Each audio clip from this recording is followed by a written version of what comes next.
Hey, I'd like to welcome you to another episode of Mission Matters. My name is Adam Torres, and if you'd like to apply to be a guest in the show, just head on over to missionmatters.com and click on Be Our Guest to apply. All right, so today is a very special episode. I have Kay Wilson-Bolton on the line, and she is the Volunteer Director of Spirit of Santa Paula. Kay, welcome back to the show. Hello, Adam. It's always so good to talk to you. Oh my gosh, so good to have you here. I've been looking forward to this. We're definitely going to talk about books. We're going to talk about podcasting. We'll talk about Spirit of Santa Paula. We'll talk about real estate. We got a lot to cover here today, but we will start this episode the way that we start them all with our Mission Matters Minute. So, okay, we at Mission Matters, we amplify stories for entrepreneurs, executives, and experts. That's our mission. Okay, what mission matters to you? For Spirit of Santa Paula, and my personal mission is to help people live better lives through better food, education, housing, shelter, basic needs. The poverty pool in our country is getting larger, wider, deeper, and we want to do what we can in our community to make life easier for people of all ages.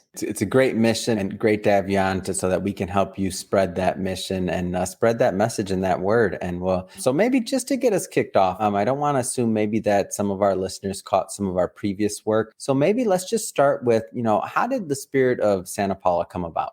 In 2002, there were actually 6 people, 3 couples, who met in the home of one of our friends, and we had just come off a very contentious land use issue in our community of Santa Paula, and it sort of settled on the battle between the haves and the have-nots and the issue of housing and how we were going to use the land. And so there was a dividing line that was very clear who was on one side and the other. And we wanted to do something to help heal our community. So we started a group. We called it Spirit of Santa Paula, Spirit standing for Santa Paulans investing in relationships of integrity and truth. And so we kind of fooled around with our purpose for 6 years. And on Christmas Eve in 2008, we discovered that a homeless man had died in one of our churches. And up to that point, we really didn't know that we had homeless people in our community. And so I'm a chaplain with Ventura County Fire Department, and I was on that call. And I was shocked to find out that somebody could be so sick they could die in a church. And Wow. So we decided to do something about that. And that kind of event launched us into today's calling to prevent and end homelessness in our community. We'll go further into Spirit of Santa Paula. I do want to know more, but I want to stick kind of in the beginning for a moment longer, because I know that, many individuals, they want to do well. They want to, do right by their community and they want to give back. But there's a difference, I feel. I'm not judging, but you were able to go from like concept idea and then actually do something. Like if there was, what's that thing that helps you take an idea, in the case philanthropic or business in general, right? There's some of the same ingredients, but specifically for this conversation, like philanthropic, like what gets you from like that idea to like, okay, we're doing something? 2 things. One is passion. If your passion button is pushed, you become relentless and you become very focused, and you don't spend a lot of time with people who don't share the passion. And I believe that God had a purpose in all of this because He has fashioned our mission statement. He has helped us focus and align with like-minded people. So we found that there weren't a lot of people who shared our vision. And so we just moved away from them and we asked them to just let us do our thing and kind of leave us alone. There was a lot of criticism initially. In fact, I had to find a new circle of friends because they felt that by feeding one homeless person, you would end up feeding a dozen and maybe thousands. We're a community of about 30,000 people. And so feeding thousands was a ridiculous assumption, but people have fear of things they don't know about and don't understand. And they tend to not trust people who want to understand that. And so we moved towards a circle of people who shared our passion and our vision. And we put them to work. They rolled up their sleeves, came alongside us with financial support. And there was a lot of moral support that went into the work because initially it was very difficult to navigate in our community. Yeah, nothing's easy, whether it's a philanthropic, effort, whether it's starting a new organization, a business, like nothing's easy. And to me, the meaningful things like you mentioned, they're going to have, exactly what you said, passion. God has to be involved, right? Like for anything to happen. But I think that the chemistry and like the idea that a team comes together with a vision to execute that, like that's easier said than done, right? Like, how do you manage that? I know it's not one thing, by the way. I don't want to oversimplify it, but like, what are some of the things that allow you to manage and to lead in a direction? There are several things. One is I'm in a business that real estate. I've been a broker for 45 years, and that business alone allows me the flexibility of time. I don't have to be in one location for 8 hours a day. I can slip in and out of the real estate work, and that has allowed me to do this. If I had to be in an office 8 hours a day, it wouldn't have been possible. So that is one thing. The chosen career made this career possible. Secondly, we were early adapters to the internet. I still have the first email that I sent to 12 people in the early 2009, asking them to fix a meal for their family and then a dish for us, and deliver it on Wednesday to this little church on South Mill Street so we could serve it to the homeless people who had discovered they could trust us and that we had their best interest in mind. So use of the internet has been very helpful, and we were under the radar for a long time, and we're humble people, and we chose to stay there because we knew God had us covered and we didn't need to brag about what we were doing. In fact, the less people knew, the better, because we didn't need the criticism, or we didn't want people interfering with just the basics of providing a hot meal. What an amazing story. I don't know how many times we've spoken, quite a few at this point since we've known each other, and I haven't heard that one. That's amazing. So it started with an email and provide a meal, right? Like it was that simple in the beginning. Yeah, fix one, share one was kind of our Fix mantra. one, share one. I bring that up because sometimes I feel, myself included, I'll say some of us entrepreneurs or individuals that want to get things done, like sometimes we complicate it, but sometimes a little action and narrowing it down to like what resources we have today and what we can do now can actually lead into something big, right? That happened. That happened here too. I mean, briefly, our story here, we podcasting when we started, I didn't even buy a mic. I used my phone and headphones. My very first interview, since you're talking about, and we put up the show in 10 minutes. It was an experiment. And I think it was going to lead to, what we do now? No, but we just started, right? So, Kay, I want to focus in a little bit on the book today. And I do also want to talk a little bit about your real estate practice and what you do there as well. But the real rate of return is the one that I want to talk about today. And really in this chapter and in this work, you introduce this concept of encouraging people to maybe rethink about their relationship with their idea around rate of return. I love the angle. In a previous career, I was a financial advisor, and I used to tell people you can't eat rate of return. Like, what does that number actually mean? But I never took it further. That was just, to me, my level of thought at that time. But you took it further. Can you tell us a little bit more about your concept? If you are a millionaire, it means you have $1 million in the bank. If you have $10,000 in the bank, you're still a millionaire. But if you take that $10,000 and you pay a family's rent, $2,000 a month for 5 months, and you're down to $1 million, you're still a millionaire.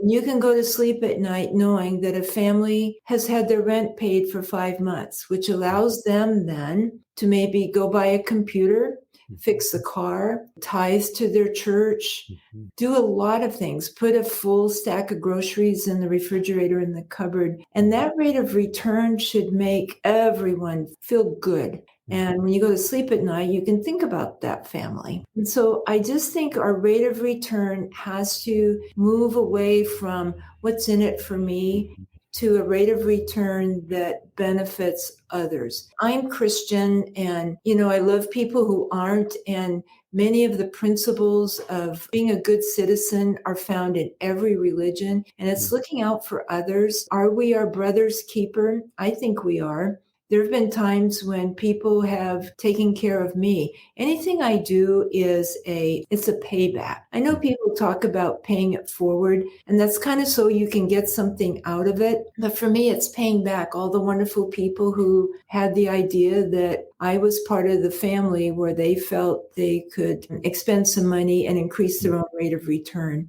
So our country and our world would be so much softer and better if people were willing to consider rate of return differently. And I think that like a lot of times the media, like when something big happens, right? This, billionaire gives away something or like gives back or something like that gets all the attention. Recent one, I think was what Patagonia founder, right? Gave away his company. Yeah. Amazing thing that individuals do. But to me, like and what your chapter got me to think is I'm like, if we all did that collectively, like how we could possibly like move the needle on society, right? Like civilization in terms of how others live and how they enjoy the quality of life. Because we didn't, like none of us built all this ourselves, period. Like the camera we're looking at and talking to right now, the microphones, all of that, like we're benefiting from, the labor of many that have gone before us, right? But, the argument, though, often goes to like the discussion right now about forgiving the education debt. People are really kind of going crazy over that one, saying, you borrowed it, you pay it back. Well, what if you can't? What if the job you decide to take is a teacher? A teacher's salary in our country is ridiculously low. And so they struggle, I'm sure. But if on my rate of return, I can say, I gave 20% of my income this year because my house is paid, my car is paid for, I live simply and modestly. My 20% goes to make a teacher's life better. What a rate of return that is. And I'm not talking about handouts, people who are lazy. I'm talking about making people's life better who want to participate in that process. So we have to be wise about how we do that. It's not handing out $100 bills to people who walk by. Judicial and discreet in many ways on who you help and how. And the strange thing about this that I've found just in my life, and I'm sure many others have, is that many times the more you give, the more you get back. Like it's just that law of reciprocation. It doesn't have to be financial, but whatever you get back, it just tends to be like a lot more than the money you gave. It is, and it's hard to measure. I mean, that's when the real rate of return shows up. I completely agree with it. And it's for those that have experienced it or are experiencing it, like they get it. For those that maybe haven't, not judging. I mean, everybody's on their own path, right? Their own walk. But I just love what you wrote. I love the concept and I love like how it was positioned in the book. And I'm like, okay, this makes sense. And it built on something that I thought about for a long time, but not to the level that you had. I was just thinking very basic on the number. I didn't really think about like looking under the hood of that number as well. And then how to increase it through other things that maybe not as easy to measure as you mentioned. So, Kate, I want to jump around a little bit here. You mentioned, real estate, and I want to talk about your business as well. I understand that you mentioned you've been a broker now, 40 years or so. Can you tell us a little bit more about your practice? I had the advantage of starting in a small town. I didn't know anything, so I had no bad habits. And so when we moved to Santa Paula in 1976,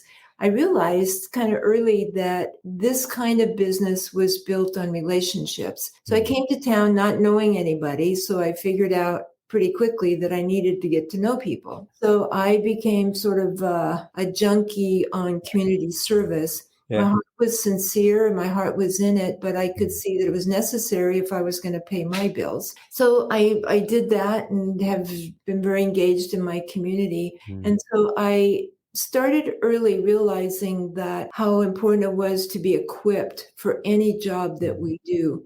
And I started knowing nothing, and there was really nobody to teach me anything. So we bought a small company with 2 people in it. And it was kind of a sleepy little town back in the day. And there were 5 men kind of who ran the real estate enterprise in Santa Paula. And they used to meet once a week. There was a woman who tried to join the group and they wouldn't let her. So that's a whole nother story. But in that day, it was not expected that you knew much. So I realized that I had to get myself trained. So I started engaging partners, escrow people, title people, and helping me do net sheets and just learning that you have to grow yourself so that you become proficient. And God has blessed me a lot. enjoy a really nice real estate practice. It's built on referrals. I don't have to knock on doors anymore. I know the young ones do these days, and I'm so glad I don't have to do that. The business is changed so much, and you have to be a really good adapter if you're going to survive almost any business these days because of technology. And so I think it's really interesting, and I didn't know this about you either, is that you started really in community service. Many enter the field of real estate, and as you use the word, community service junkie, many enter the field and they're looking at other ways to get out there. But you even, like, in your DNA, I mean, I don't know, I'm sure you've thought of this at some point, like you even started with giving back. Like that was just intuitive for you, right? Well, it's because so many people have been good to me. I remember when we moved from New Hampshire to this little town, Yucaipa, California. We just weren't oriented to California life. And there was two people who lived in our neighborhood who picked me. I was 8 years old, took me to church, took me to see movies. The Audubon Society had movies, and McDonald's hamburgers started in San Bernardino, California, and we had 19-cent hamburgers, and it was just all new to me because we'd come off a farm in New Hampshire. And I just thought of those people so many times, how many times they picked me up, brought me home, got me into opportunities, and I've really felt compelled to share my ability to do that with others. We have 16 kids at our homeless shelter right now, and there's a lot of little girls, and when I walk in the door, it's like, Kay's here, and everything is okay because Kay's there. And I am not bragging about that, but that's the role that God has allowed me to play in their lives, bringing stability, confidence, security, just the comfort that kids need today. I mean, their families are in homeless shelters. You can only imagine what brought them to that point. But to be able to give them what all of us need and want is just a thrill. Let's go further on this. So just kind of the technical side of things. Tell us a little bit more about the Spirit of Santa Paula. We have 15 employees. We have a budget of about $1.5 million. We just received a grant from the state of California, thanks to Assembly member Steve Bennett and Senator Monique Limon, to add on to our shelter. We're in construction right now, and it's very challenging to keep our programs going. We're a partner with Cal Recycle, the state of California, where there are now mandated programs for rescuing food in order to keep it out of the landfill that's causing greenhouse gases to exacerbate the climate change. I know that's an argument waiting to happen, but that's what the state says. So they gave us a nice chunk of money. We bought 2 refrigerated trucks, and we collected 80,000 pounds of food in August from 15 grocery stores, and it's all edible. I'm a food manager. I have 11 people with their food safety certificates. We have 2 huge food pantries a week where we're serving about 3,000 people a month, and it varies depending upon the weather. We have a one-stop operation that's in cooperation with the County of Ventura Public Health and Continuum of Care, where Fridays our street homeless people can come for food, see a doctor. The mobile clinic is there. They can get showers and have their laundry done. And we have a variety of programs. We're trying to be everything we can be to people who are homeless. The goal is shelter, but in reality, some people just don't want shelter. They have bad personal habits, either drug or alcohol abuse, and they want to be free to be able to do that out in the riverbeds, which all of us hate, but I want to provide them whatever they need to keep them healthy as we can. Last year in Ventura, there was one person that utilized the emergency room 182 times. Terrible drain on taxpayer dollars. We've provided 12 commercial fire extinguishers to our riverbed camps, and we know of 3 saves so far where there was a fire that started and they had the fire extinguisher to put it out. Major benefit to taxpayers. So our service isn't just to benefit people who want to live like the Lone Ranger out in the riverbed. It's also to help taxpayers expend less money in places where they don't have to. And so it's just amazing to hear where you're at now. and the amount of good you've been able to, with your team and organization, the support of many individuals I know to accomplish, and like how many people you've been able to help. To think, it goes back and started with that, not necessarily, but with that email, right? Mm-hmm. The first campaign, if you will, or one of the first campaigns. So now, what's next? Like, what's on the agenda? Like, where does this go from here? We have two things. One is a program called Launch. The addition to our building includes a nice classroom and training center. And what we want to do is partner with either Oxnard College or Channel Islands University to bring in people to help with programs showing people how to live better, managing money, how do you improve a credit score, such basic things as how do you keep your kids in school, how do you help with discipline problems. We have 48 people at the shelter right now, and 16 of them are children. We had one child whose mother forgot to register her for school. And so we said to the girl, "What are you doing here today at school?" "Oh, my mom forgot to register me." That's hard to imagine, but not everyone has had the advantage of good parenting. And so Launch is our next phase. And we're hoping that we can, fill those classes with people who really want to do better and be better. The other thing that's really worrying me is while we have a shelter for people sort of in transition, it's becoming not transition, but permanent. There is no place for these people to move to. We have emergency housing vouchers available, but if they can't find a landlord who will rent to them because of their own background, low credit score, previous eviction, maybe some troubled youth problems that stay with them, then where are they going to go? I have several people at the shelter who've been there for 3 years. I can't create a homeless person and kick them out because there's no place to go. So our two phases: work with some builders to identify, in my role as a realtor, identify housing opportunities so that we have a place to put our people when they are launched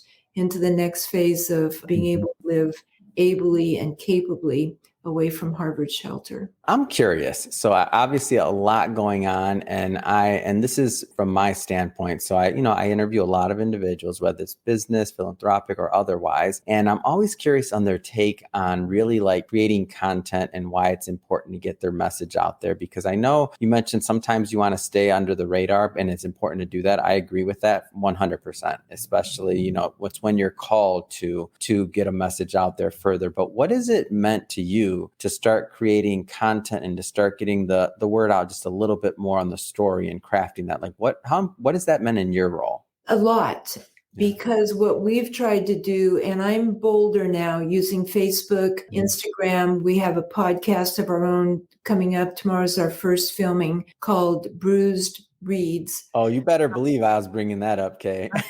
I'm so thrilled about this podcast, everybody. Go ahead, please. All 15 of my staff have what we call lived experience. Yeah. And it's very important to have people who know what that means, because they have backgrounds where, let me give you an example. One of my staff members had parents who were drug dealers. One of my staff members has a mother who's currently homeless. They've all had substance abuse of some kind in their past. So that lived experience allows them to bring something very special to their role because they have a different filter.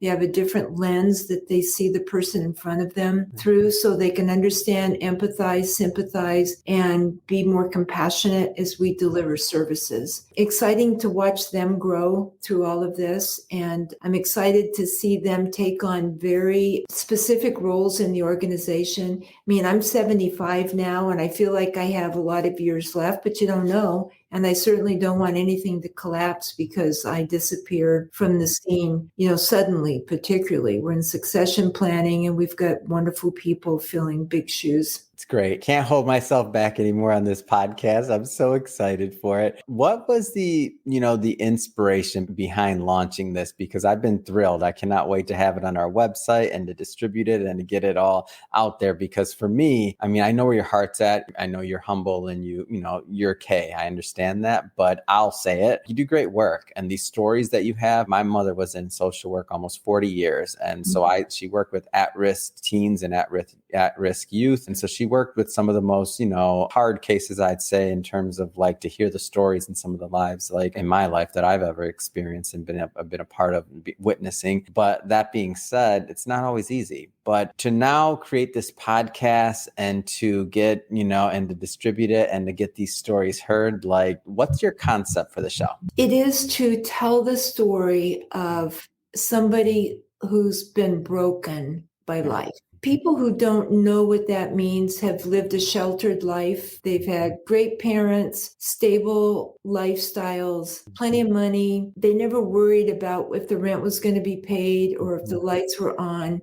And so the people that we love and serve have come from broken places. And our job is to find their story and make it real so that people will say, gee, that could have been me. Or, yes, I have a child like that. They're not in my home. They're not near me, but I have a child like that. I wonder where they are, a brother or sister. And you know what I'm finding, Adam, is that more and more people are saying, yes, there's somebody in my family with that challenge. And I think we're becoming kinder. I think those who aren't kind just are ignorant and don't know. And God bless them for not having the challenge. But I'm grateful that I know people with these kind of challenges because they need people to put an arm around them. And their story has to become real. Maria is our first one. She's tomorrow. She cannot tell her story without so much shame on her face, and tears immediately come when she talks about how she treated her children. I usually start an interview with her. We've done it 2 or 3 times. Tomorrow's the big deal. And she'll say, to the one thing that started the decline was no discipline. She was moved to live with her grandmother, I think, when she was 5. And so her brothers and sisters. And grandma was busy, tired, raised her own kids, and now she's got her grandkids, and there was no discipline. So they hit the streets, stayed in the streets. The streets found them. They were lured to it. They were attracted to everything in it. Coming home late, no homework, not brushing their teeth. That's the decline. And so Maria will tell the story of what that meant to her. She was pregnant at 15, became a mother, drug addict. What does she do with this baby? Grandma's got her. I mean, it's just a crushing story. It's multiplied by millions. So I want people to know Maria. I also want them to know it doesn't have to stay like that. Maria is committed to sobriety. She's been clean 2 years. A drug addict, that's like forever. Yeah. For 2 years. But every day for her is, I'm not going to say struggle, but it's a challenge because if she gets annoyed by somebody, there's a little bit of a trigger there that I'm really mad right now. And if I go use, then I don't feel so. But then that starts the tumble all over again. So Maria's story is going to be first. We wanted Jesse to be second, but Jesse's out in the streets. We wanted Adam to be third, and he died. So Adam was the most handsome guy and family here in Santa Paula. Loved him, got out of jail. He said, "Okay, I promise I'll come to Harvard." I said, "Don't go to the streets first, Adam. You won't make it." He did, and he did.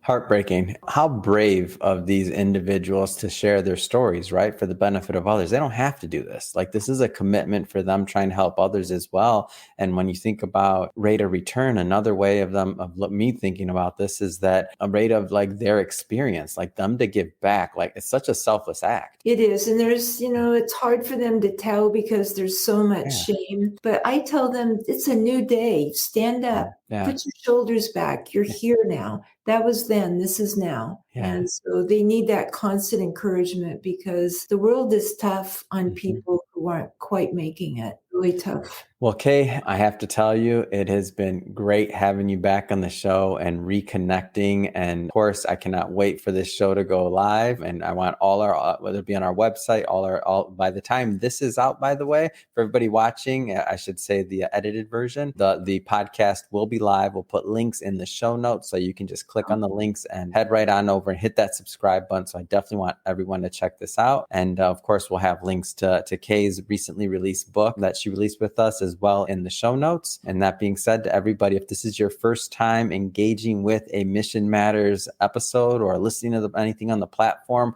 We're all about bringing on entrepreneurs, executives, and experts and having them share their mission, the reason behind their mission. Like, why do they do what they do? Like, why is it important? Like, how are they trying to give back to the world?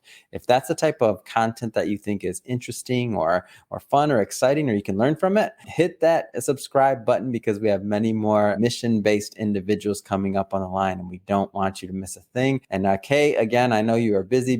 Thank you so much for making time for us and your friends at Mission Matters. We're thrilled to have you on board. So thank you. Thank you, Adam. Bye for now.